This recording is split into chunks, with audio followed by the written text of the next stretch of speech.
Hey guys, Psychondrous here doing another toy review. Now this is for two figures that took me over a year and a half to get, and the reason for that is because initially they weren't released over here. I had to actually get these from England. I'm actually in Ireland myself, so I had to order these in from eBay in England, and they seem to have started kind of popping up a lot over in England over there, whereas before they were quite rare over there as well. In fact, I've never seen this wave over here in Ireland ever. It's the wave with General Hux and the TIE pilot, or X-Wing, TIE pilot, the X-Wing pilot, the Resistance X-Wing pilot Asty.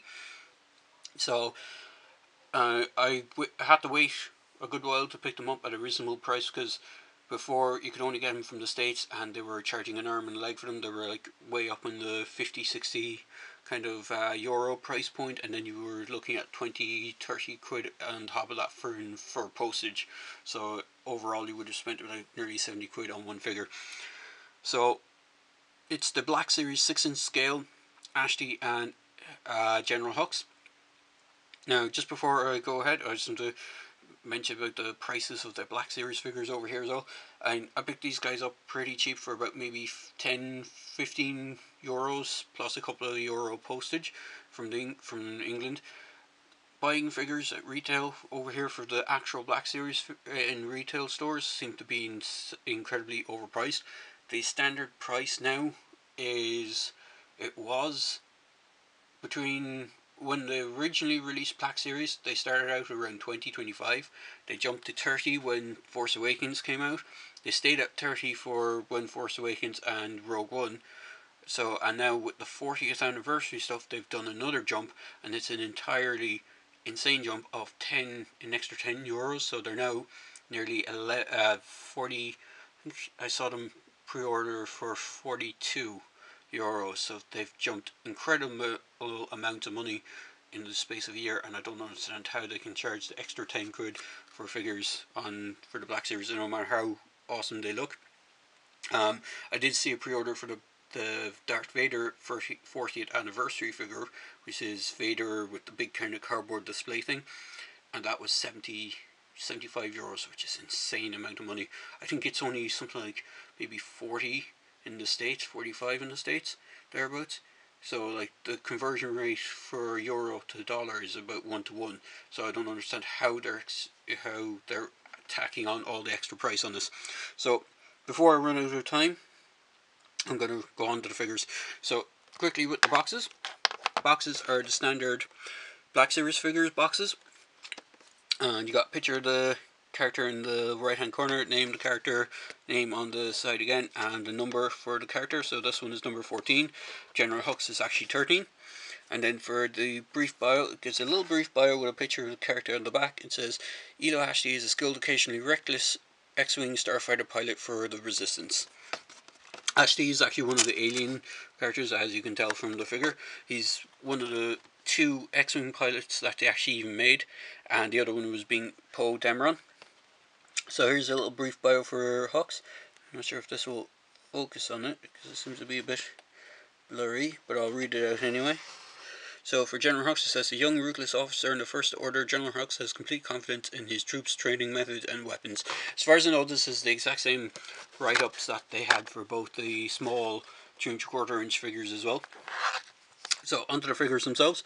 So Hux is a pretty cool figure. He has a rubbery coat that you can slip off the character, and because the uniform underneath is black, it doesn't look too bad without the coat on. You can get away with it being the uniform underneath. It is a slight bit darker, but as I said, you can get away with it. He did have the coat on for a small bit of the movie. He didn't have it on for the whole lot of the movie, but you can do it. It works well. Some other figures that I've seen would have brown coats and then the underneath would be a different colour, so it doesn't work as well. He has a standard ball jointed head, which can go left, right and up, down. Standard shoulder joints, go in, out, rotate all around. Single hinged elbows. Swivel hand with a hinge to go in and out, and it's the same on the left hand, goes in and out instead of up and down. Then when you come down to legs, he has a slightly rubberized vinyl type thing for the bottom of the skirt of the uniform, and he does have the upper leg swivel as well, and he has double jointed knees, so you can get a good bend on the knee. And then he has the rocker joint with forward and back on the ankle. He is slightly hindered a bit going back with the skirt, and when you push the legs forward a bit into a seated position, the skirt rises a bit, but it's not too bad. And then for the only accessory he comes with this black pistol. Now this black pistol is the same pistol that came with the First Order Stormtroopers. The only difference is it's in black instead of white, black and silver, whereas this is just black and silver and it has a small bit of silver details. I'm not sure if this little sights on the top is only on this one. I think it might be on the other ones as well, but the only other difference between this pistol and the one that came with the First Order Stormtroopers is the ones on the Stormtroopers have a little divot at the side on the left hand side, so it plugs into the hole on the legs so they can store the pistol on their legs. So getting quickly onto Asty.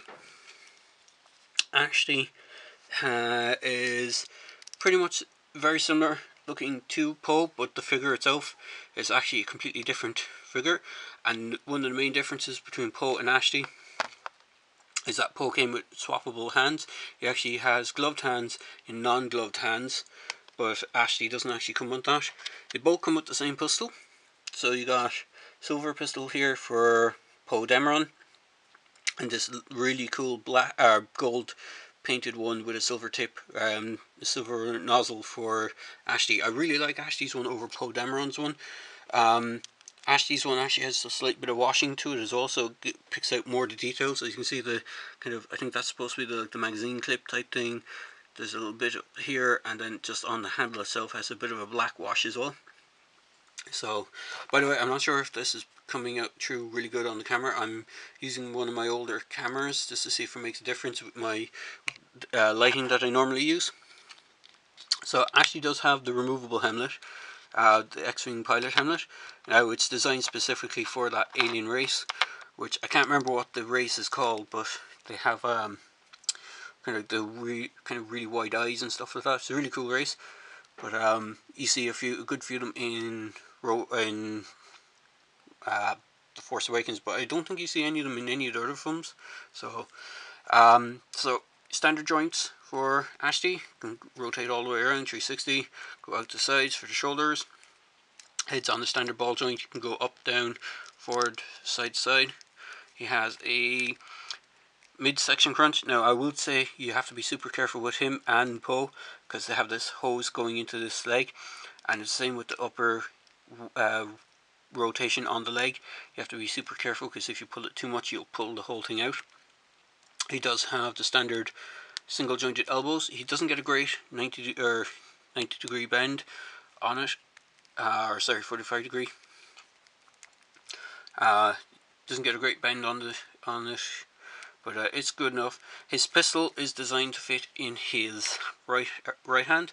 It has a slight trigger to it, whereas his left hand is just done in a grip. So I'm just trying to be as quick as possible, because I have a only limited amount of time on this camcorder with the memory card. So he does have the standard double hinged knees, and then he has the same kind of ankle rockers. Now the ankles on mine are really loose, so I'm going to have to tighten them up a bit, but he does have the side to side rocker as well on them. So he does have a tendency of falling flat in his face because of the loose ankles. But overall he's a good figure. I do recommend picking these up if you can get them. Like I said, they were hard to get. They seem to be in abundance now at the moment, so it might be a good time to pick them up. So best place is eBay. Check ebay.co.uk for them, because they seem to be more in England than most other places. So there you go guys, just quick video review. And as I say in my videos, if you like the video, click like. If you want to subscribe to my channel, feel free to subscribe, and feel free to comment in the comment section below. Cheers guys, hope you enjoyed this review.